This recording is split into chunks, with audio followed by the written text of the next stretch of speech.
સુરતમાં એક રેસ્ટોરન્ટ માલિકે તાપી નદીમાં કૂદીને આપઘાત કરી લીધો હોવાનો બનાવ સામે આવ્યો છે।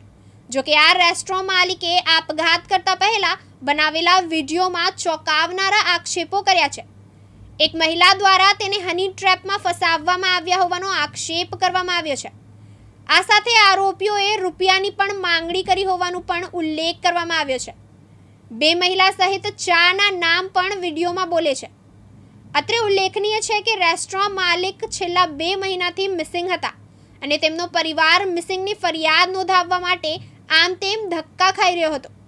વરાછા વિસ્તારના રેસ્ટોરન્ટ માલિકે આપઘાત મામલો પોલીસે 2 મહિલા સહિત 4 લોકો સામે ગુનો નોંધ્યો છે। પોલીસે આપઘાતની દુષ્પ્રેરણા અને હની ટ્રેપની કલમો હેઠળ ગુનો નોંધ્યો છે।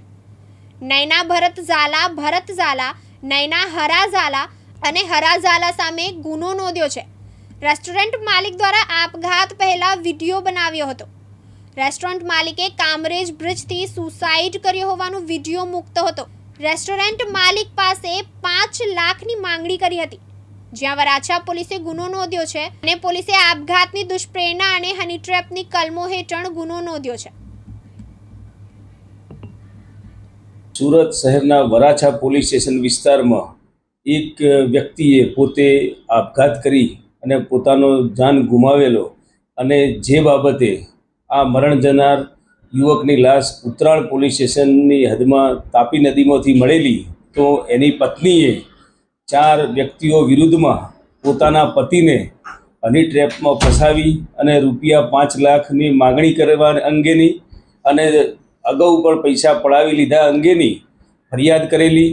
મરણ જનાર ઈસમે પોતે એક વિડીયો બનાવેલો, જે 2 મિનિટ ને 32 સેકન્ડનો વિડીયો હતો અને એમાં પોતે જે આપઘાત કરતા પહેલાં આ વિડીયો બનાવી અને એક મેસેજ આપવા માટે પ્રયત્ન કરેલો અને એના આધારે મરણ જનારની પત્નીએ વરાછા પોલીસ સ્ટેશનમાં 4 વ્યક્તિઓ કે જેના ત્રાસથી એમના પતિએ આપઘાત કરેલો એ બાબતની ફરિયાદ નોંધાવેલ છે। વરાછા પોલીસે ફરિયાદ નોંધી અને હાલ તપાસ હાથ ધરી। કાનાભાઈ મેર, દિવ્યાંગ ન્યૂઝ, સુરત।